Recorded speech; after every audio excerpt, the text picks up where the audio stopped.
সাধুবাণীতে ভগবত ভক্তিতে যার শ্রদ্ধা উদিত হয়নি, তারা কখনোই ভগবান বা ভক্তিকে লাভ করতে পারে না। অশ্রদ্ধাধানা, যাদের ভিতরে শ্রদ্ধার একান্ত অভাব, সেই ব্যক্তি কখনো তিনি ভগবত ভক্তি প্রাপ্ত হতে পারেন না। এবং শুধু ভগবানকে প্রাপ্ত না হওয়ার কারণে, ভগবত উপাসনা ভজন যথাযথ না করার কারণে তারা এই মৃত্যুময় দুঃখময় সংসারে বারবার ফিরে আসে। এই যে জন্ম মৃত্যু চক্রে বারবার ফিরে আসা, কর্মফল ভোগ করা, জন্মানো, এর একটাই কারণ, সেটা হলো ভগবত ভক্তিতে মানুষের শ্রদ্ধা না আসা।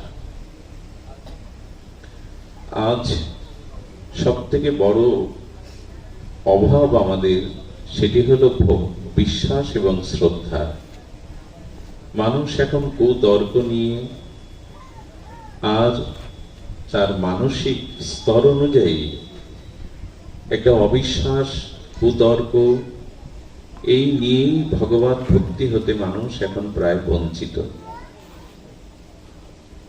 শাস্ত্র এই জন্য বলেছেন, আগে শ্রদ্ধা আনো, শ্রদ্ধাবান লবেত জ্ঞানম। প্রকৃত বিবেক অবিবেক, কর্তব্য অকর্তব্য, এই যে ত্যাগ এবং গ্রহণ, এই জাতীয় বিচার বা বিবেক জ্ঞান কখন আসবে? বলো, শ্রদ্ধাবান ব্যক্তিরই আসবে। শাস্ত্র এই জন্য বলেছেন, শ্রদ্ধাহীন ব্যক্তির অনুষ্ঠান, শ্রদ্ধাহীন ব্যক্তির যাগযজ্ঞ হস্তি স্নানের ন্যায় নিষ্ফল। হস্তি যে সরোবরে, যে পুকুরে স্নানের জন্য নাবে, সেটি আগে সেই নির্মল জল, শুদ্ধ জল খোলা করে নেয়, আবার স্নান করে সে ধুলোবালি মেখে পূর্বের থেকে আরো কর্তমাক্ত মলিন হয়। এ স্নানের অর্থ কি? এই জন্য শাস্ত্র বলেছে, যে কর্মে, যে যাগযজ্ঞে, যে আরাধনার মধ্যে শ্রদ্ধার একান্ত অভাব, সেটা হস্তি স্নানের ন্যায় নিষ্ফল। এই শ্রদ্ধা যদি না থাকে, ভগবত ভক্তি আসবে না, বিশুদ্ধ জ্ঞান আসবে না, তাকে বারবার এই মৃত্যুময় সংসারে ফিরে আসতে হবে কর্মফল ভোগের জন্য। এই জন্য আমাদের উচিত, যে কাজটুকু আমরা করব, অন্তত এই প্রগতি ভক্তির পথে, পূজা অর্চনা, নাম জপ কীর্তন যেগুলি করব, তাতে যেন শ্রদ্ধা যুক্ত হয়। শ্রদ্ধা নাই, এই জন্য দুর্যোধন, রাবণ, এরা ভগবানকে সামনে পেয়েও প্রেম ভক্তি উদ্ধার, এদের কল্যাণ, এদের আত্মকল্যাণ বা প্রেম ভক্তি হয় না। সবরীর শ্রদ্ধা আছে, কিন্তু রাবণের নেই। তাই রাবণ প্রভুকে পেয়েও আর তাকে গ্রহণ করতে পারল না, ভজন করতে পারল না। সবরীর জ্ঞান নেই, অত বিদ্যা নেই, কিন্তু বিশ্বাস, শ্রদ্ধা আছে, রাম আমার ঘরে আসবে, আমার পণ্য কুটিরে আসবে। এই শ্রদ্ধায় সবরীর কাছে প্রভু রাম নিজে যান। দুর্যোধনের কাছে গিয়ে প্রভু প্রসাদ নেন না, দুর্যোধনের সিংহাসনে তিনি বসেন না, দুর্যোধনের আত্মীয়তা তিনি গ্রহণ করেন না, কিন্তু কাঙাল ভিখারি বিদুরের গৃহে তিনি সেবা গ্রহণ করেন, বিদুরের বাড়ি যান। একমাত্র কারণ, বিদুরের শ্রদ্ধা আছে, দুর্যোধনের শ্রদ্ধা নাই। তাই ভগবানকে পেয়েও পাওয়া হয় না, ভগবান সম্মুখে এলেও আশা নয়, যদি কিনা শ্রদ্ধা না থাকে। এই জন্য বারবার বলা হচ্ছে, শ্রদ্ধা হলো ভগবত উৎপত্তির, ভগবত প্রাপ্তির মূল কারণ। যে আজ এটি বড় অভাব, ভগবানের প্রতি নয়, গুরুজনের প্রতি, পিতামাতার প্রতি, শ্রেষ্ঠ জনের প্রতি শ্রদ্ধাটা নিতান্তই আজ অভাব। এই শ্রদ্ধাহীন জগৎ আজ ভক্তি শূন্য প্রায়। এই জন্য আমাদের এই কর্মফল, আমাদের এই পুনঃ পুনঃ মৃত্যু চক্রে পরিভ্রমণ, এটা ফুরাচ্ছে না। নূতন বছর, আমরা নববর্ষের গতকাল পেরিয়ে এসেছি, নূতন একটি বছরের শুভ সূচনা হয়েছে। নূতন বছরে উচিত হলো পুরাতন খাতা ব্যবসায়ীরা যেমন লাভ লোকসান হিসাব করে নূতন করে শুরু করে, লোকসানের খাতায় যেন আর আমাকে, বাকির খাতায় যেন আমাকে ফিরে না যেতে হয়, তেমন মানুষের জীবনেও একটি বছর পরিবর্তন মানে, নূতন বৎসর মানে এটি যে ভুল, যে ত্রুটি, যেটা পিছিয়ে পড়েছি, যেটা বড় ভুল হয়েছে জীবনে, সেইগুলো সংশোধন করে আগামী ভগবানের পথে, ভক্তির পথে যেন একবার রাখতে পারি। এই হিসাব নিকাশই হলো নূতন বৎসর। সেই একই সূর্য, একই ঘড়ি ঘন্টা, একই আলো বাতাস, এতে নূতনত্ব কোথায়? নূতনত্ব ভাব নাই যে না আমি পেছনের ভুল থেকে শিক্ষা নেব, আমি শাস্ত্রের বাণী থেকে নূতন করে পথ চলা শুরু করব। যা নিষিদ্ধ, যা অপরাধ, যা জীবনে পতন ডেকে আনবে, সেই বাকির খাতায় আর কিছু লিখব না, এবার জমার খাতায় লিখব। জমাটা হলো পূর্ণ কর্ম, ভগবত কর্ম, যাতে নিজের উদ্ধার করতে পারি, নিজের মঙ্গল করতে পারি। দেখুন রামায়ণে রয়েছে, এটাই তুমি মুক্ত হবে, এটাই তোমার আত্মকল্যাণ হবে। ভাই, আমি 3 বার ধন্য বলেছি এই জন্য যে তুমি প্রথমত এই মায়াময় সংসার চক্র থেকে বেরিয়েছো, লঙ্কা থেকে। দ্বিতীয়, তুমি আর কারো নয়, ভগবানের চরণে সমর্পণ করেছো। তৃতীয়, তোমার ধন্যতা হলো রাম ভগবান তোমাকে গ্রহণ করেছে। আমাদের জীবনের এই 3টি সংকেত, এই জন্ম মৃত্যু কামনা বাসনা সংসার থেকে বেরোবার চেষ্টা করি তো আমরা। লঙ্কা মানে ভোগের জায়গা, লঙ্কা মানে বাসনা কামনার জায়গা। এর থেকে ভগবানের চরণে বেরিয়ে যাওয়ার যে পথ, ত্যাগ বৈরাগ্যের পথ, এটা কি আমরা গ্রহণ করেছি? দ্বিতীয় হলো যে ভগবান আমায় গ্রহণ করেছে কিনা। আচ্ছা, কোন অন্ধ ব্যক্তি যদি মন্দিরে ভগবানকে দেখতে আসে, মাকে দেখতে আসে, তার সার্থকতা কি? সে তো দেখতে পাবে না, সে তো জন্মন্ধ। কিন্তু অন্ধর অনুভূতি হয়ে আমি ভগবানকে না দেখতে পাই, ভগবান তো আমাকে দেখছেন, সেটাই আমার সার্থকতা। আমি ভগবানকে দেখি না দেখি, ভগবান তো আমায় দেখছেন। তার মানে ভগবান যখন আমায় গ্রহণ করবে, সেটাই আমার জীবনের সার্থকতা। এই বারবার জন্ম মৃত্যু, জরা ব্যাধি, অভিশাপময় সংসারে ফিরে আসার জন্য, না আসার জন্য বিভীষণ আশ্রয় নিয়েছেন, আশ্রয় নিয়েছেন প্রভুর চরণ। আমরা পারি না, এই দেহ, এই সংসারের কামনা বাসনা থেকে বেরোতে পারি না। সেই জন্য শাস্ত্র সংবাদ দিয়েছে যে না, বিভীষণের আদর্শটা গ্রহণ করো, তাহলেই রক্ষা পাবে, তাহলেই ভগবান। আচ্ছা দেখুন, ভগবানেরও কি মহিমা। যার সাথে যুদ্ধ হতে চলেছে, সেই শত্রু রাবণের ভাই যদি রাত 12টায় এসে বলে আমি আপনার শরণ নিলাম, রাম ভগবান তখন ডাকছে সুগ্রীবকে, জাম্ববানকে, আচ্ছা তোমরা বলো তো, তোমাদের রাজনৈতিক প্রজ্ঞা কি বলে? শত্রুর ভাইকে রাত 12টার সময় আমি আশ্রয় নিতে চাইলে দেব কি? তখন বলছেন, কি বলছেন? সুগ্রীব বা জাম্ববান, এই প্রাজ্ঞ, তারা বলছেন আগামীকাল যার সাথে যুদ্ধ, সেই শত্রুর ভাই, একে তো রাক্ষস, তারা ছলনা জানে, নিশাচর, তাদেরকে আশ্রয় দেওয়া রাজনৈতিক সিদ্ধান্ত বলে না। কারণ সে আমাদের ভেতরে প্রবেশ করে আমাদের ক্ষতির জন্য আসতে পারে।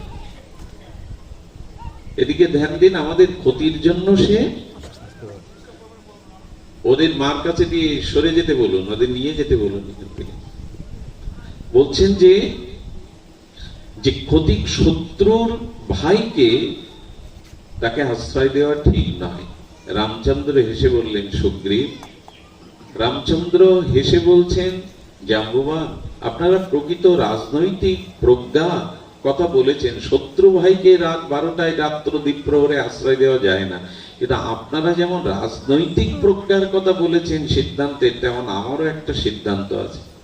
রঘুপতি রামচন্দ্র বললেন, যে জীব আমার চরণে শরণে আসে, আমিও তাকে ত্যাগ কখনো করতে পারি না, এটা আমার নিয়ম। ভগবান আপনার দেখেন না যে আপনি অতীতে কোন বংশে জন্মেছেন? বিভীষণের দ্বারা শাস্ত্র কি বলছে জানেন? জন্ম যেখানেই হোক আপনার, সেটা বড় বিষয় না। বিভীষণ তো লঙ্কায় জন্মেছে, রাবণের ভ্রাতা হয়ে জন্মেছে, নিকষা রাক্ষসীর পেটে জন্মেছে, কিন্তু জন্ম যেখানেই হোক, জন্ম জায়তে শূদ্র সংস্কারেণ দ্বিজশ্চাতে। আপনার জন্ম যে বংশে যেগুলোই হোক, যদি আপনি সংস্কার হতে পারেন, সদ্গুরু সাধু সঙ্গ শাস্ত্রের বাণী দ্বারা নিজের সংস্কার করতে পারেন, তখন আপনি দ্বিজত্ব প্রাপ্ত হবেন। আমাদের সবার জীবনে এই সংস্কার আসে না। এই জন্য জন্মটা কোন কুলে জন্মেছি, কোথায় জন্মেছি, এটা শাস্ত্র বড় করে দেখেনি। জন্মতে জায়তে শূদ্র, সকলেই প্রায় শূদ্র হয়ে জন্মায়। এই বাবা বারবার হাত দিস না, জন্মায়, কিন্তু বলা হচ্ছে যে না, সংস্কার সকলের আসে না। আগে ছিল ভালো ছিল, সংস্কার সকলের আসে না। কমিয়ে দাও, কমিয়ে দাও, কমিয়ে দাও। সংস্কার সকলের আসে না। এই সংস্কার সাধু সঙ্গ ছাড়া আসে না, ভাগবত সঙ্গ ছাড়া, ভাগবত আশ্রয় ছাড়া এই মানুষের জীবনে সংস্কার আসে না। তাই রাম বলেছিলেন, যে কেউ শত্রু হোক, রাক্ষস পরিত হতে হোক, যে আমার চরণে একবার শরণ গ্রহণ করে, আমি আর তাকে আমার চরণ ছাড়া করি না, আমি তাকে আত্মসাৎ করে নি, আমার করে নি। এত করুণাময় ভগবানের চরণে আমরা যাই না। শুধু ভক্তগণ, মায়ের পূজা, এই জন্য আমরা বলবো, দেখুন মাতৃশক্তির এই যে অর্জন, এই যে মাতৃশক্তির বোধন, এর অর্থ হলো আমাদের মাতৃ যে শক্তি, সেই শক্তি হলো লাদিনী শক্তি। এই লাদিনী শক্তি স্বরূপ মানে ভগবত ভক্তিকেই, ভগবত প্রেমকেই লাদিনী বলে। তো আমাদের জীবনে ওই যে বলা হলো, শ্রদ্ধার দ্বারা, ভজনের দ্বারা ভক্তি প্রয়োজন। ভক্তি প্রয়োজন এই জন্য, ভক্তি না হলে দুঃখ দূর হবে না, জন্ম মৃত্যু জরাব্যাধি অভিশাপ মুক্ত হব না। ভালো আছি মনে করছি, খেয়ে পরে বৃত্ত বৈভব মান সম্মানে, কিন্তু ভজন না করলে, ভক্তি লাভ না করলে, ভগবানের চরণাশ্রয় না করলে, আগামী জন্ম কিন্তু এই সুযোগ পাবো না। আগামী জন্মে কিন্তু আমাদের এই সুযোগ আসবে না। আমরা পশুজনিতে নিক্ষেপ হতে পারি, মায়া চক্রে জন্ম হারিয়ে ফেলতে পারি। আচ্ছা, দুঃখ কাকভূষণীর কাছে প্রশ্ন করেছেন গরুর জীবনে, বলেছেন যে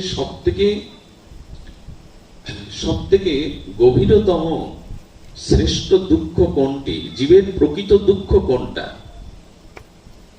যদি এই বিচার করি তাহলে বলবো জীবের প্রকৃত দুঃখ তিনটি। লক্ষ্য করুন, আধি, ব্যাধি, উপাধি। কথাটি ধ্যান দিয়ে শুনতে হবে।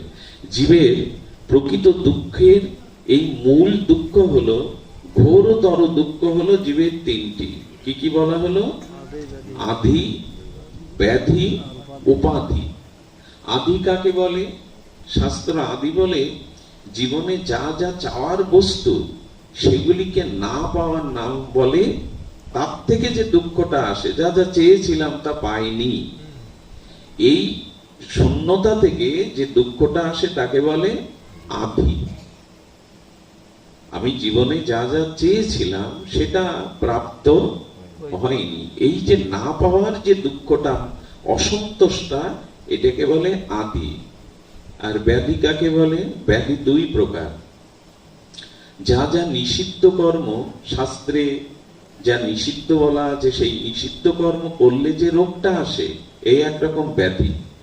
আর মহাপাপ, মহা অপরাধ করলে যে ব্যাধিটা আসে তাকে প্রারব্ধ ব্যাধি বলে, সেটা সারে না। ব্যাধি দুই প্রকার। তামাক খেতে নিষেধ করা হয়েছে, নেশা করতে নিষেধ করা হয়েছে, অমেদ্য খাদ্য খেতে নিষেধ করা হয়েছে, ওই থেকে যে শরীরে রোগটা আসে, শাস্ত্রবিধি লঙ্ঘনের কারণে সেই রোগটা নিরাময় হয়। কিন্তু পূর্ব পাপের কারণে, মহা অপরাধের কারণে যে ব্যাধিগুলো আসে, অনেকেই জগতে ক্যান্সারে আক্রান্ত হন, কেউ কেউ ফিরে আসে, কেউ কেউ ফিরে আসে না। জানতে হবে যে কোনো পূর্ব জন্মের কোনো পাপের ফলে যে রোগটা আমার শরীরে আসছে, সেটা ইংল্যান্ডে কেন, আমেরিকায় কেন, ভারতবর্ষের যত নামি দামি ডাক্তার কেন, ওটা সারানো যাবে না। পরম পুরুষ ঠাকুর রামকৃষ্ণের গলে যখন মরণ ব্যাধি হলো, তাকে বলা হলো মায়ের সাথে আপনি কথা বলেন, মাকে জানান আপনার রোগটা নিরাময় হোক। ঠাকুর বললেন দেখো, মনুষ্য দেহ নিয়ে জগতে এলে তাকে প্রারব্ধ ভোগ করতে হয়। প্রারব্ধ সকলকে, রামচন্দ্র ভগবান রাজা হবেন কিন্তু তাকেও বনবাসে যেতে হয়। তিনি জগৎ জননী সীতা, সেই সীতাকেও হারা হতে হয় রামচন্দ্রকে। প্রারব্ধ যদি বিপরীতে যায়, তবে বশিষ্ঠদেব শুভদিন নির্ঘণ্ট করেছিলেন রামকে কবে অভিষেক করবেন, কিন্তু বশিষ্ঠদেবের সেই শুভদিন কাজে আসলো না। প্রারব্ধ কিছু থেকে যায়, তাই প্রারব্ধ থেকে যে ব্যাধিটা আসে সেটা কোনো ডাক্তার ঔষধের দ্বারা নিরাময় হয় না। আর নিজের চেয়ে নেওয়া যে ব্যাধিটা, যেটা অশাস্ত্রীয় খাদ্য, যেটা নেশা, এই যে আমরা যেটা চেয়ে নিয়েছি তার দরুন যে ব্যাধিটা আসে, এটা হয়তো ওষুধপত্রে যায়। আর এই ব্যাধির যন্ত্রণায় মানুষ জগতে দুঃখ পায়, কষ্ট পায়। আধি, ব্যাধি, উপাধি। উপাধিও একটা যন্ত্রণা। কেমন জানেন, অমুক বিখ্যাত পাঠক, এই যে উপাধি হয়ে গেছে অমুক একজন ভালো ডাক্তার, যাদের সমাজে উপাধি প্রাপ্ত হয়েছে, এদের ব্যক্তিগত জীবনের কোনো সুখ এরা পায় না। এখন ভারতবর্ষের প্রধানমন্ত্রী মোদিজি, তাকে দেখবেন একটা বড় উপাধি পেয়েছেন তিনি, কিন্তু তার জীবনে এখন সময় হারিয়ে গেছে, তার নিদ্রা, তার সময়। আমি এই আপনাদের কাছে এসেছি সারাদিন ওই ব্যবসা বাণিজ্যের মধ্যে, এই পথ ছুড়ে আবার আমাকে যেতে হবে। রাত 2টো, 3টে, 4টেই বাড়ি ফিরতে হয়। ঘুম চলে গেছে, নিজের যে বিশ্রাম চলে গেছে। যে মানুষ জগতে উপাধি পেয়েছে তার পারিবারিক শান্তি, তার যে ব্যক্তি শান্তি, এগুলি নষ্ট হবে। খুব দামি ডাক্তার দেখবেন, আমাদের ইঞ্জিনিয়ার বাবু তো আছেন, ওনার সময়টাও দেখবেন।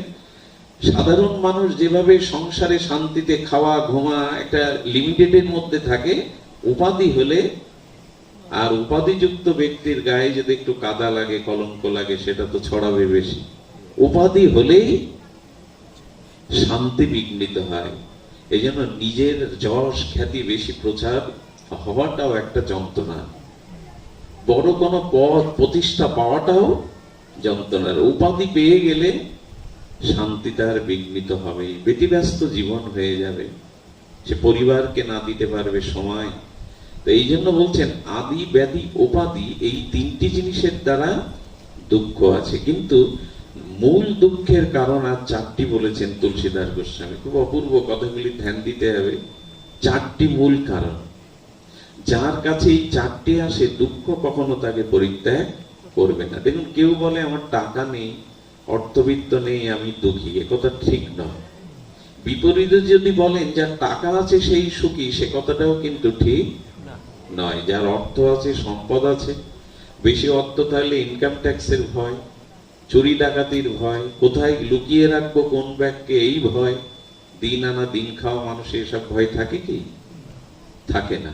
এই জন্য অর্থ থাকলেই যে আপনি সুখী হবেন, ধনীদের দিকে তাকিয়ে দেখুন, সব ধনীরাই সুখী নন। তাহলে এরকম বলা ঠিক নাই যার অর্থ নেই সে দুঃখী, যার অর্থ আছে সেই সুখী হবে, এরকম না। সুখ দুঃখের পরিভাষা কি? দুঃখটা 4টি জিনিস থেকে মূল, আমাদের জীবনে মূল দুঃখটা আসে। তার প্রথম হলো যার ভিতরে জ্ঞানের অভাব। যার ভিতরে জ্ঞান নেই, এই জগতে সব থেকে বড় দুঃখ সেভাবে। কেমন জানেন, তার হৃদয়ে ভগবান আছেন, আত্মা হৃদয়ে আছেন, কিন্তু তার এই বোধ নেই। সে সংসারকে দেখছে, স্ত্রী পুত্রকে দেখছে, জগৎকে দেখছে, অথচ তার হৃদয়ে ভগবান আছে, এই জ্ঞান তার নাই। আর তাতে সে কি করে বেড়াচ্ছে? ঈশ্বরের উপলব্ধি না হওয়ায় সে ভগবানকে, ঈশ্বরকে উপলব্ধি না করে এই জীবনে কামনা বাসনা, ভোগ বাসনায় কাটিয়ে দিচ্ছে, বাহিরের দিকে আর দৃষ্টি দিয়ে তাকিয়ে দিচ্ছে। এই জন্য পৃথিবীতে যার জ্ঞান নেই তিনি সব থেকে বড় দুঃখী ব্যক্তি। যেমন তিনি অল্পতেই, অল্প কিছু পেলেই যেমন আনন্দিত হন, আবার অল্প কিছু হারালে তিনি তাতে বিমোহিত হয়ে যান। জ্ঞানের অভাব। এই জন্য দেখুন, জ্ঞান যার ভেতরে নাই, শাস্ত্র জ্ঞান, অনুভূতি জ্ঞান যার নাই, এই ব্যক্তির দুঃখ কখনো যাবে না। তিনি একটু কিছু পেলেই যেমন উচ্ছ্বসিত অহংকারী হয়ে উঠবেন, একটু কিছু হারালেই। জ্ঞানী ব্যক্তি কি বলে জানেন? জ্ঞানী ব্যক্তি বলে, দিনের পরে যেমন রাত এসেছে, অমাবস্যার পরে যেমন পূর্ণিমা আসে, বসন্তের পরে যেমন আবার বর্ষা আসে, ঠিক তেমনি আমার জীবনে সুখের পরে দুঃখ আসবে, এটা তো স্বাভাবিক। দিন আসার পরে রাত আসবে, এতে তো প্রশ্ন তুলি না, রাত এলো কেন, রাত আসবে কেন। শীতের পরে বসন্ত আসে, তাতে তো জিজ্ঞাসা তুলি না, কেন বসন্ত এলো। ঠিক জ্ঞানী মনে করে আমার জীবনে দুঃখটাও নিতে হবে, সুখটাও নিতে হবে, মানটাও নিতে হবে, অপমান। এই জন্য তার জীবনে শান্তিতে থাকতে পারে। কিন্তু অজ্ঞানী কি করে? হাই হাই করে রোগগ্রস্ত হয়ে যায়। যার জ্ঞান নেই সেই ঈশ্বরকে উপলব্ধি করতে পারে না, তার ভেতরে চেতনাকে উপলব্ধি করতে পারে না। জ্ঞান না থাকলে তো দুঃখ পেতেই হবে। আমাদের বাংলাদেশের এক সত্য ঘটনা, এক গ্রামের আর বিধবা মা লেখাপড়া জানতেন না, কিন্তু ভাগ্যক্রমে ছেলেটা পেয়েছিলেন খুব মেধাবী। সে ছোটবেলা থেকে বৃত্তি পেয়ে আর সরকারের দৃষ্টিতে চলে যায়, সে আমেরিকায় চলে যায়। আমেরিকায় যাওয়ার পরে ওই মা তার হাতের, যেটা ভিখারি কাঙালিনী, যা কিছু ছিল তা তো দিয়েছে, এখন ভিক্ষা করে খায়। এখন একজন বিজ্ঞ ব্যক্তি বলছেন, মা তোমার ছেলে আমেরিকায়, তুমি ভিক্ষা করে খাচ্ছ কেন? বলে ছেলে কিছু পাঠায় না? বলে না, 2 মাস অন্তর 3 মাস অন্তর কিছু কাগজ পাঠায় খামে করে। তো কাগজ দিয়ে তো আর জীবন চলে না, তাই বাধ্য হয়ে ভিক্ষায় নেমেছে। তখন উনি বলছেন যে কাগজ, আচ্ছা আমাকে দেখাও তোমা একটু। খাম খুলে দেখে আমেরিকার ডলার। লেখাপড়া না জানা এই বিধবা মা ওই কাগজ মনে করেছে, ডলার কে মনে করেছে কাগজ। তো বলছেন, মা তোমার ঘরে কোটি টাকা, ডলার পাঠায় 2 মাস অন্তর, উনি মনে করেছেন এটা কাগজ। তো জ্ঞান না থাকায় ডলারের, এটি যে ডলার, এটি যে কাগজ না, এই জ্ঞান না থাকায় আজ তাকে ঘরে কোটি টাকা থাকতেও ভিক্ষা করে খেতে হচ্ছে। এদিকে ধ্যান দিন, তাহলে জ্ঞান না থাকার কারণে ঘরে কোটি টাকা থাকলেও তাকে ভিক্ষা করতে হচ্ছে। তো মানুষ যখন জ্ঞান অর্জন না করে, সেটাই তার জীবনের সব থেকে বড় দুঃখ। দ্বিতীয় দুঃখ, যে মানুষের ভিতরে ভাবের অভাব, যে মানুষের জীবনে ভাবের অভাব, যেমন যার ভেতরে শুদ্ধ ভাব নেই, সরল ভাব নেই, তার হাসিটাও নকল। সে মন খুলে হাসতে পারে না। একটা শিশু যেমন মন খুলে হাসে, মুখটা কেমন দেখালো, কেমন মানাচ্ছে, এরকম বোধ করে না।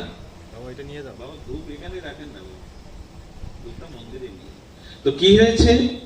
আমাদের ভাবটা বেঁকিয়ে হয়ে গেছে, নকল হয়ে গেছে। আচ্ছা একটা কথা বলি, যতদিন ভেতরে নকল ভাব থাকবে ততদিন আপনি কিছু পাবেন না। আচ্ছা আপনি যদি লাখ টাকা নকল টাকা নিয়ে, জাল টাকা নিয়ে বাজারে যান, ওতে সওদা করে মনের মতো জিনিস কিনে বাড়ি ফিরতে পারবেন? কোথাও না কোথাও তো ধরা খেতে হবে আপনার। তার মানে টাকা দেখাচ্ছে বটে, টাকার মতো, কিন্তু নকল টাকা নিয়ে বাজারে গেলে কিছু পাওয়া যাবে না। শাস্ত্রে বলছে, যতদিন তোমার ভাবের অভাব থাকবে ততদিনও জগতে তুমি কিছু পাবে না। তোমার ভাবটাকে সুন্দর করো, তাহলে জগতে তোমার কাছে সব সুন্দর হয়ে যাবে। আজ আমাদের এই যে কপটতা, ভেতরে এক বাইরে এক, এই ভাব না থাকে আমরা মনের মতো করে হাসতেও পারি না, সরল হতে পারি না। আমাদের যেমন ভাব, মানুষের প্রাপ্তিটাও তেমন। এই জন্য শাস্ত্র বলছেন যে ভাবের দ্বারাই তার প্রাপ্তি হয়। বিভীষণের যে ভাব, সেই ভাবের দরুন তার ঘর পড়েনি, কিন্তু রাবণের ঘর পড়েছিল। দুজনের ভাবের অভাব। বিভীষণের ভিতরে ভগবানের ভাবটুকু ছিল, কিন্তু রাবণের প্রতি ভগবানের প্রতি কোনো ভাব অভাব ছিল। তাই একই লঙ্কায় রাবণের ঘর পড়ে, অথচ বিভীষণের ঘর পড়ে না। আপনার জীবন তখনই নষ্ট হবে যখন আপনার ভাব নষ্ট হবে। এই জন্য আজ দুঃখ কার জীবনে সব থেকে বড় দুঃখ কার? যার জ্ঞানের অভাব, যার শাস্ত্র জ্ঞান নেই। দ্বিতীয় অভাব হলো যার ভাবের অভাব, যার ভিতরে ভাব নাই। এই জন্য বলবো, দেখুন ভাবের অভাব এই কারণে বলছি, খুব মার্মিক একটা কথা, কয়েকদিন ধরে কথাটা বারবার বলছি। শূর্পণখা কাকে ছিল? রামকেই তো ছিল।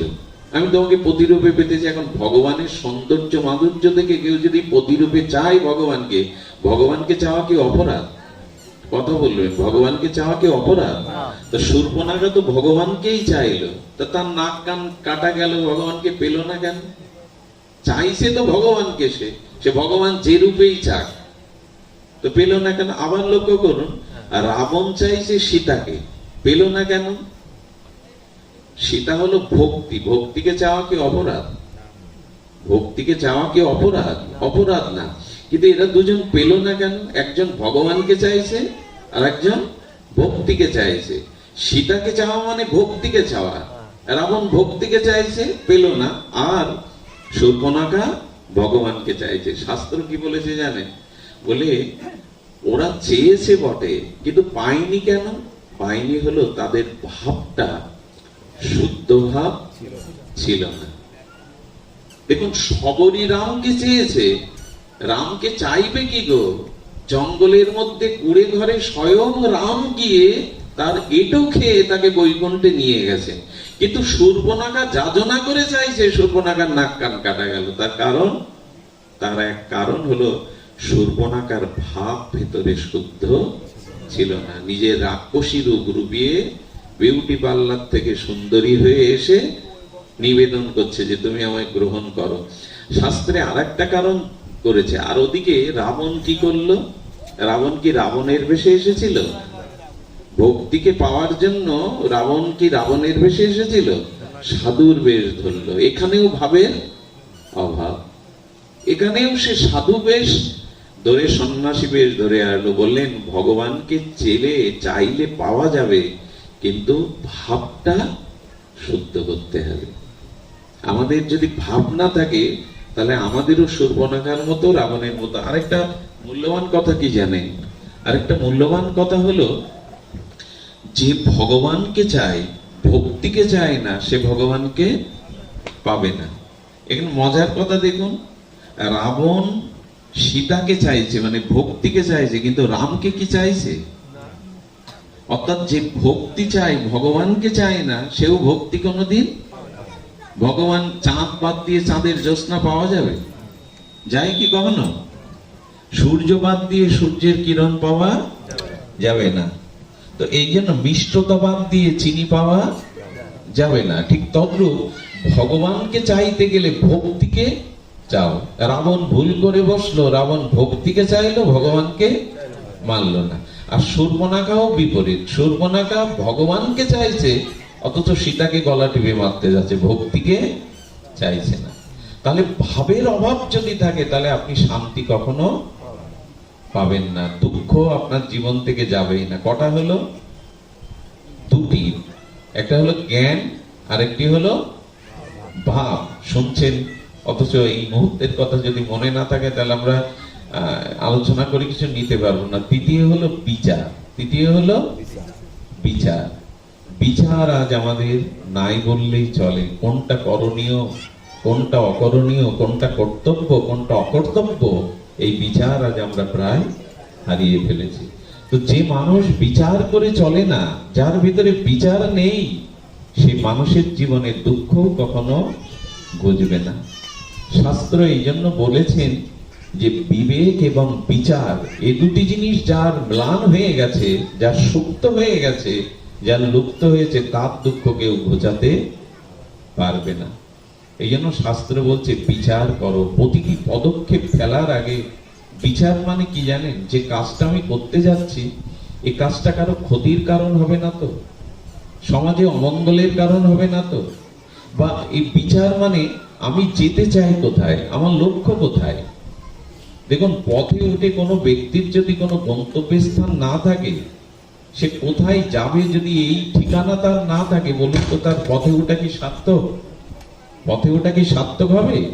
হবে না। আপনি রেলের টিকিট কাটতে গিয়ে যদি কাউন্টারে মাস্টারকে বলেন যে কোনো স্টেশনের টিকিট দিন, দেবে আপনাকে? যে কোনো স্টেশনের টিকিট হয় নাকি? আপনি একটা নির্দিষ্ট স্থান বলুন। ঠিক তেমনি আমরা যে জগতে এসেছি, আমরা কোথায় পৌঁছাতে চাই, কোথায় যেতে চাই, এই লক্ষ্য যার স্থির হয়নি, যে বিচার করে লক্ষ্যটা স্থির করেন, খাওয়া পড়া ভোগ সুখ সংসার, এটাই জীবনে বিচার আসেনি তার। যাবো কোথায়? মৃত্যুর পরে আমার গতিটা হবে কি? মৃত্যুর পরে তো আমার কর্মফলের একটা গতি আছে, সেটা কোথায়? এই বিচার যার নেই, তার দুঃখ কখনো জগতে যাবে না। এই জন্য বিচার করে চলতে হবে। প্রতিটি কাজের মধ্যে যদি বিচার থাকে তাহলে আমরা চলতে পারবো। দেখুন, দেবতারা বিচার করে চলে, তাই তারা দেবতা পূজ্য। কিন্তু অসুররা হঠাৎ খেপে ওঠে, কোনো বিচার না করেই যাতা করে বসে। এই জন্য তাদের জীবনে প্রাপ্তিটা নাই। এই বাচ্চাগুলিকে সরিয়ে দাও না, বাচ্চাগুলিকে সরিয়ে দাও। তাদের বিচার নাই। দেখুন, একবার ব্রহ্মার কাছে গেছেন অসুররা। ব্রহ্মাকে বললেন, আপনার সৃষ্টিতে আমরাও তো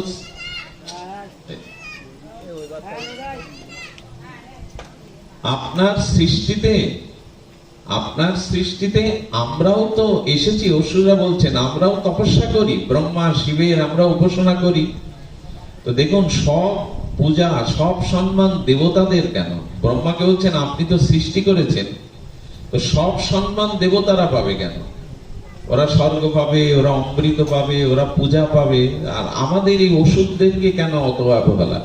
আমরা বিচার চাই। তখন বললেন, এক কাজ করি, আমি দেবতাদেরও আহ্বান করি, আপনাদেরও এক জায়গায় করি, আমার এখানে একটু ভোজন করেন, তারপরে বিচারটা করা যাবে, কেন দেবতারা সম্মান পাবে, কেন দেবতারা অমৃত পাবে। লক্ষ্য করে শুনুন, যখন দেবতা অসুরগণ এলো, ব্রহ্মা তাদের বলছেন, আমি তো কিছু আহারের ব্যবস্থা করেছি, কে কারা আগে আহার করবে? অসুররা তো সবসময় একটু দাম্ভিক হয়, বলে আগে আমাদের আহার করা। ঠিক আছে। তো বললেন, এখানের আহারের নিয়ম আবার আলাদা, আপনাদের দুই হাতটাকে সমান করে বেঁধে দেওয়া হবে কাঠ দিয়ে, দিয়ে সামনে খাদ্য থালা দেওয়া হয়েছে, বলে এবার আপনারা মুখে তুলে খান। আচ্ছা, আপনার দুটো হাত সরল লেখা কাঠ দিয়ে যদি সোজা করে বেঁধে দেওয়া হয়, আপনি মুখে খাদ্য তুলতে পারবেন? ব্রহ্মাকে বলছেন, আপনি যে বিধি ব্যবস্থা করেছেন, এটি কি খাদ্য খাওয়া যায়? হাত সোজা করে বেঁধে দিলে হাতটা গড়ে তো মুখে যাবে, তো এটিকে আপনি আমাদের উপহাস করছেন দেখেন। বলে, তাহলে তোমরা এবার একটু সাইডে সরে দাঁড়াও, দেবতাদেরও আমি হাত বেঁধে দিই, দেখি তারা কিভাবে খায়। তো দেবতাদেরও দুটো হাত সামনে বেঁধে দেওয়া হয়েছে। দেবতারা তখন একে অপরের চোখের দিকে তাকিয়ে কি বলছে জানেন? আমার সোজা করা হাত আমার মুখে আসবে না, কিন্তু সামনে বসে থাকলে তো তার মুখে যাবে সোজা হাত। তো দেবতারা তখন ভাগ ভাগ করে বসলো, সামনাসামনি বসলো। সামনাসামনি বসে কি হলো, ওর সামনে খাদ্যটা ওর মুখে তুলে দিচ্ছে, ওর খাদ্যটা সোজা হাত ওটা তুলে দেওয়া যাবে। অসুররা তখন মাথা নত করেছে, এই বুদ্ধি আমাদের তো আসেনি। তখনই ব্রহ্মা বললেন, দেবতারা এই কারণে পূজা পায়, তারা অন্যের ভাবনা, অন্যের কল্যাণের ভাবনা ভাবে, শুধু নিজ স্বার্থের ভাবনা ভাবে না। তারা বিচার করে। অসুররা শুধু নিজের ভোগ করতে চায়, কিন্তু দেবতারা অন্যের কল্যাণ চায়।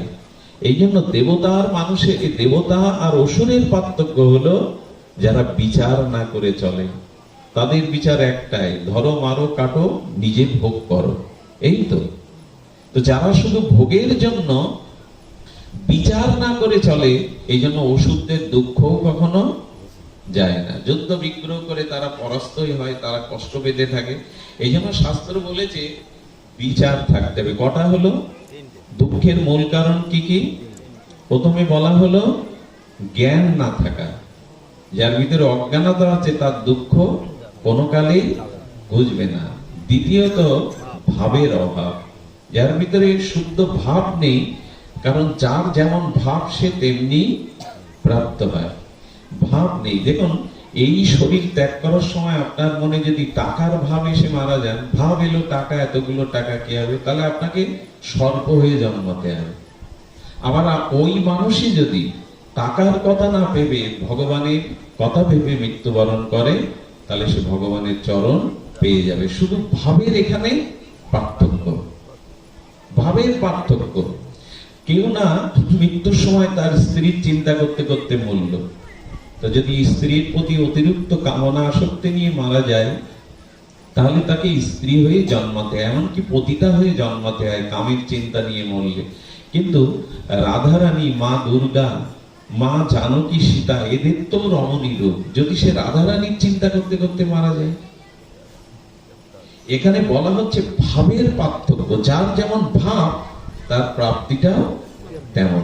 এই জন্য আমি আপনাদের কাছে নিবেদন করব, ভাব, বিচার, জ্ঞান, আর চতুর্থটা হলো যার মোহ আছে তার জীবনে দুঃখ বুঝবে না।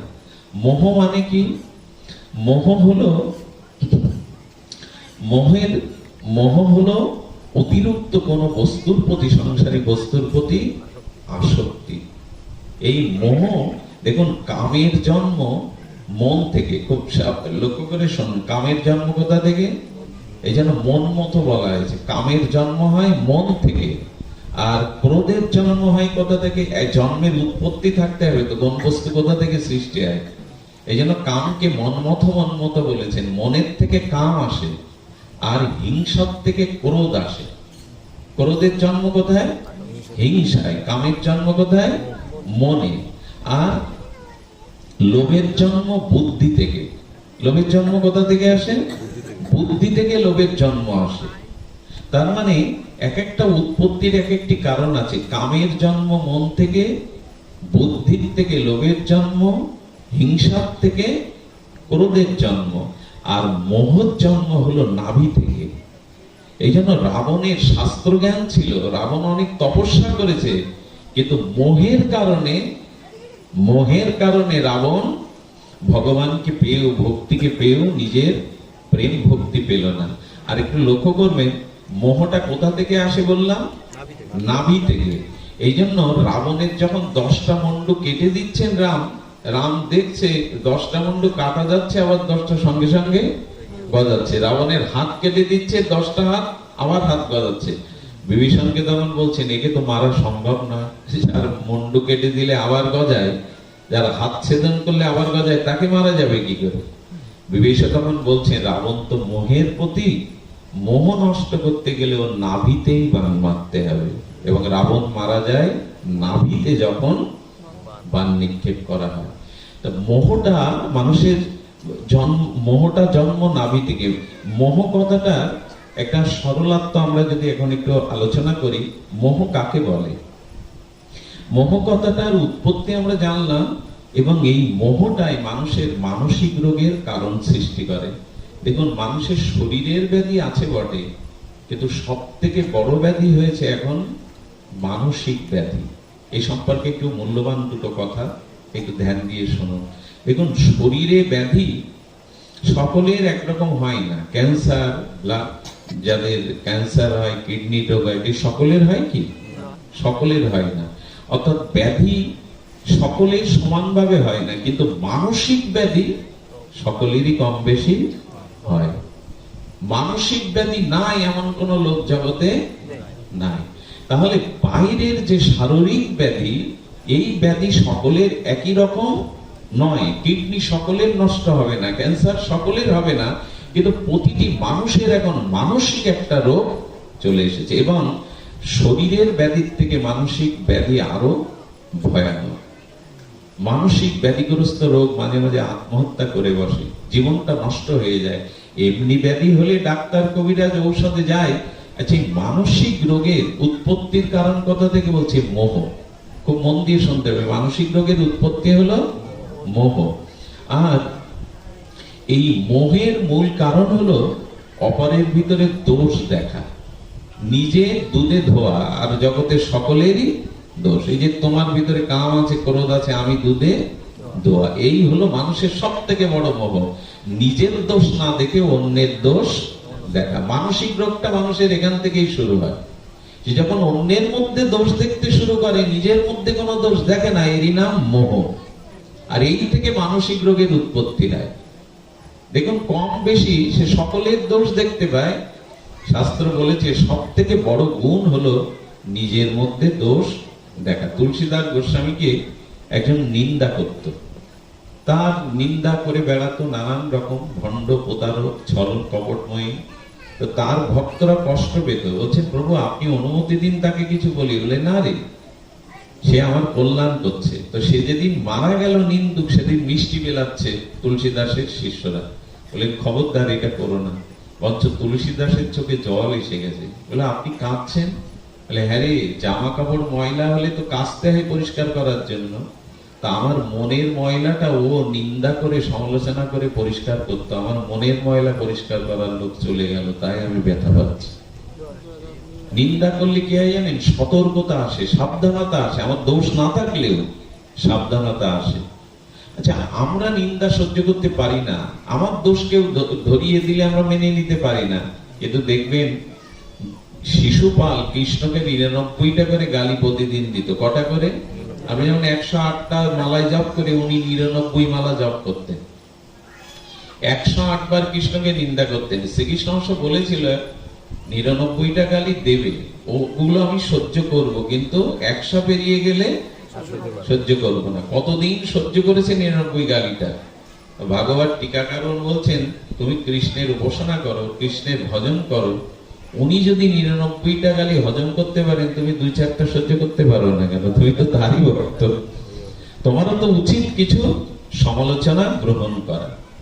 আপনাদের কাছে নিবেদন করব যে না, অপরের দোষ যেই দেখা শুরু করবেন, সে আপনার ভিতরে মোহ এসে জন্মাবে। আমি নির্দোষ ও দোষী, আমি নির্দোষ ও দোষী। আর অপরের দোষ দেখাটা মানে ওই দোষটা নিজের মধ্যেই নিয়ে আসা। আর মানসিক রোগের মূল কারণ হলো অসন্তোষ। একটা মানুষের বিদ্যা আছে, শিক্ষা আছে, পদ প্রতিষ্ঠা আছে, অর্থবিত্ত আছে, কিন্তু মানসিক অসন্তোষ, স্থির হতে পারে না। এই মানসিক রোগের লক্ষণ হলো সন্তোষ না থাকা। সন্তোষ মানে মানসিক শান্তি না থাকা। আর এই মানসিক অশান্তি মনোরোগের মূল কারণ হলো কি বললাম, অপরের মধ্যে দোষ দেখা, নিজের মধ্যে কোনো দোষ না দেখা। এখন শাস্ত্র বলেছেন এর ঔষধ কি? এর ঔষধ একটাই, সেটি হলো যারা নিজের মধ্যে দোষকে অন্বেষণ করে এবং ভগবানের নাম নিতে থাকে, ভগবানের নাম নিতে থাকে এবং নিজের মধ্যে ত্রুটিগুলো, দোষগুলো দেখতে থাকে, সেই মানুষই মানসিক রোগ থেকে মুক্ত পায়, সেই মানুষের হৃদয়ে শান্তি স্থাপিত হয়। এই জন্য শাস্ত্রে বারবার বলেছেন নিজের ত্রুটি, নিজের দোষগুলো দেখো। অপরের দোষ দেখে তোমার মনে ওই আচ্ছা, কেউ কিছু আমাকে দিতে চাইছে, আমি যদি সেটা না নেই, ধরুন আমাকে 1 কেজি মিষ্টি দিচ্ছেন এখানে আমাদের বাবু, তা আমি যদি মিষ্টিটা না নেই, বারবার বলার পরে না নেই, মিষ্টিটা কার কাছে থেকে যাবে? যিনি দিচ্ছিলেন তার কাছেই তো থেকে গেল। তো যিনি আমাকে দোষ দিচ্ছেন, আমি তার দেওয়া দোষটা যদি গ্রহণ না করি, তাহলে ওই দোষ তার কাছেই, আমাকে সে দিতে পারলো না, ওই দোষ তার মধ্যেই থেকে গেল। আপনি একটা বস্তু আমাকে দিতে চেয়েও বারবার বলাতে আমি নিচ্ছি না, মানে ওটা আপনার কাছেই থেকে গেল। এই জন্য আমাদের উচিত হলো যে দোষ না দেখা। দোষ যদি দেখতে হয়, নিজের মধ্যেই দোষগুলিকে অন্বেষণ করতে হবে। আমি দোষী। ছিল গুরু মহারাজের চরণে এক ভক্ত গিয়েছিলেন একাদশীর দিন। গুরুদেবকে বললেন, একাদশীতে সব কি খাবো কি খাবো না এই নিয়ে তো চিন্তা ভাবনা করে, একাদশীর দিন কি ভাবনা রাখতে হয় গুরুদেব? তো বললেন, ওই নামের মধ্যেই তো অর্থটা দেওয়া আছে, একা দোষী। তুমি ভাববে জগতে কেউ দোষী না, আমি একাই দোষী। যদি ভাবতে পারো যে আমি একাই দোষী, জয় রাধে, যদি ওনাকে একটা আসন দিলে ভালো হয়, যদি মনে হয় আমি একাই দোষী, তাহলে একাদশী সার্থক হবে। শুধু ভক্তগণ, এই জন্য এই মানসিক রোগ থেকে মুক্তির উপায়, যাতে আমরা আমাদের মোহ থেকে বাঁচতে পারি, এই মোহ ত্যাগ করার মানসিক শান্তির একমাত্র উপায় ভগবানের দিব্য নাম গ্রহণ। শ্রী ভগবানের নাম যদি আমরা গ্রহণ করতে পারি, এই নামের মধ্যেই মানসিক রোগ বা এই জন্ম মৃত্যু জরাব্যাধি মুক্তির একমাত্র উপায় নির্ধারণ করা আছে। শুধু ভক্তবৃন্দ, এই নাম মহিমা এমন, বিশেষ করে কলিযুগে, বর্তমান সময়ে মহাপ্রভু নিতাই চাঁদের যুগে আপনি যা কিছু করুন, দেখুন শাস্ত্রে বলেছে যত পূজা পার্বণ, যাগ যজ্ঞ তপস্যা করুন, যদি সাধু সঙ্গ হরিকথা না হয়, তাহলে সেই যাগ যজ্ঞ পূর্ণতা পাবে না। খুব মার্মিক একটা কথা শুনুন, আপনি লাখ কোটি টাকা খরচ করে যত যজ্ঞ করছেন, যত পূজা করছেন, যত যা কিছু করছেন শুভ মাঙ্গলিক কর্ম, সেখানে যদি সাধু সঙ্গ না হয়, সেখানে যদি সাধু সঙ্গে হরিকথা না হয়, তাহলে তার পূর্ণতা, তার সফলতা আসে না। এই জন্য বললেন, ভাগবতে কি বলেছেন, ধর্মর্ষ অনুষ্ঠিত পুংসাং বুশ্বাস কেন কথা সোজা ন উৎপাদায়েত যদি রতিং শ্রম এবহি কেবলা। তুষকে যদি চাউল পাবেন মনে করে ওতে ঘাত প্রতিঘাত করতে থাকেন, তাহলে তুষ থেকে চাল পাওয়া যাবে না। একটা সুন্দরী রমণীকে আপনি যতই অলংকার দিয়ে, সোনার অলংকার হাতের কানে পরান, তার গায়ে যদি কোনো বস্ত্র না দেন, তাহলে সেই রমণী ধিক্কৃত হবে। ঠিক তেমনি যত বড় যাগযজ্ঞ অনুষ্ঠান যাই করুন, সেখানে যদি সাধু সঙ্গ না হয়, সেখানে যদি সাধু সঙ্গে হরি কথা শ্রবণ কীর্তন না হয়, সেটা তার সব থেকে বড় প্রমাণ নৈমিষারণ্যে। হাজার হাজার বছর ধরে 60,000 ঋষি ওখানে অগ্নিহোত্র যজ্ঞ করছেন, হোম করছেন। সেই হোমের অনালে তামাটে হয়ে গেছে দেহ, হোমের ছাই এসে এসে দেহ কালো হয়ে গেছে, চুলগুলো জটা পড়ে গেছে। ঠিক বহু বছর পর সুতমুনি ওখানে উপস্থিত হলেন নৈমিষারণ্যে। এই সুতমুনিকে দেখেই স্তুতি বন্দনা প্রণাম করে বলছেন, মুনিবার, অনেক দিনের পরে বুঝি বৃষ্টি এলো। আমরা যজ্ঞ করতে করতে মনটা শুষ্ক হয়েছে, আগুনের তাপে অগ্নির থেকে ছাই এসে এসে আমাদের দেহটা তামাটে হয়ে গেছে, চুলগুলো জটা পড়ে গেছে। বলেন, তবু আমরা মনে প্রেম বা ভক্তি পাইনি। আপনি কৃপা করে যখন এলেন মহাত্মা, আপনি আমাদের ভগবানের নাম রূপ লীলা কথা শুনিয়ে আমাদের এতদিনের এই শান্তির উপায় করুন। এটাই ভাগবত প্রমাণ করছে। আপনি হাজার বছর যজ্ঞ করলেও পূর্ণতা কবে হবে? যদি শুদ্ধ সাধু সঙ্গে সেখানে ভগবানের গুণগাথা, নাম বা ভগবত কথা হয়। বলেন, শ্রম এবহিকে বলান, আপনি যত অনুষ্ঠান যাগযজ্ঞ করুন, সাধু সঙ্গ হরি কথা যদি সেখানে না হয়, তাহলে শ্রম এবহি কে বলা। সেখানে শুধু শ্রমই হলো, অর্থব্যয় হলো, সেখানে সারাৎসার হলো না।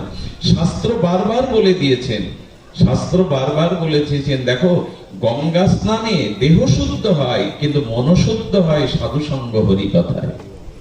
গঙ্গা স্নানের থেকে বেশি ফল সাধু সঙ্গ হরি কথাতে। তো আপনাদের কাছে নিবেদন করব, সাধু সঙ্গ হরি কথাতে নাম গ্রহণ করুন। জনাবাই ঘুটে দিতেন, তার ঘুটিগুলো চুরি করে এক মহিলা তার ঘুটের স্তূপের মধ্যে মিশিয়ে দিয়েছে।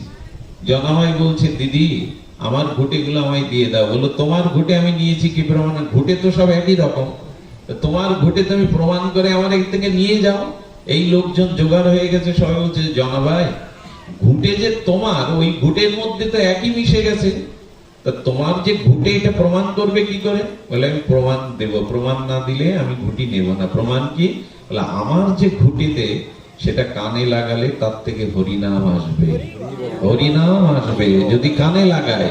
শুধু ভক্তমন্ডলী, তো সেখানে ভক্ত কবির দাঁড়িয়েছিল, কবির একটা দুটো ঘুটে নিয়ে বেছে বেছে কানে দিচ্ছে, দিতে দিতে দেখে কোন কোন ঘুটের মধ্যে থেকে ভগবানের দিব্য নাম ভেসে আসছে। কবির অবাক হলেন, কারণ নাম করতে করতেই ঘুটেগুলো তিনি দিয়েছিলেন। ওই জড়বস্তু গোবরের মধ্যেও নাম চিন্ময়িত, নাম চিন্তামণি, ওর মধ্যে নাম প্রকাশ হয়ে গেছে। তো নামের মহিমা এই জন্য কলিযুগে সাধু সঙ্গে হরিকথা হরিনাম যেখানে নাই, সেখানে যা কিছু হোক না কেন, তার সার্থকতা হবে না, পূর্ণতা পাবে না। শুধু ভক্তগণ, এই জন্য বলবো, নামকে গ্রহণ করুন। হরিনাম, এই নাম একটা দিয়াশালার বারুদ যেমন একটা গ্রাম জ্বালিয়ে দিতে পারে, এক হরিনামও আপনার অনন্ত জীবনের পাপ জ্বালিয়ে ভস্ম করে দিতে পারে। একটা মেয়াজের দিয়াশালায় অনেকটা ঘোলা জলের মধ্যে যদি ফটকিরি দানা দিয়ে দেন, স্ফটিক দানা, জলটা শুদ্ধ হয়ে যায়। তেমনি এক হরিনাম যদি কারো হৃদয়ে শ্রদ্ধার সহিত প্রবেশ করে, অনন্ত জন্মের তার মলিনতা শুদ্ধ হয়ে যায়। মহাপ্রভু বললেন, সংসারের জ্বালা নিভবে না যদি হরিনাম আশ্রয় না করো। শুধু ভক্তগণ,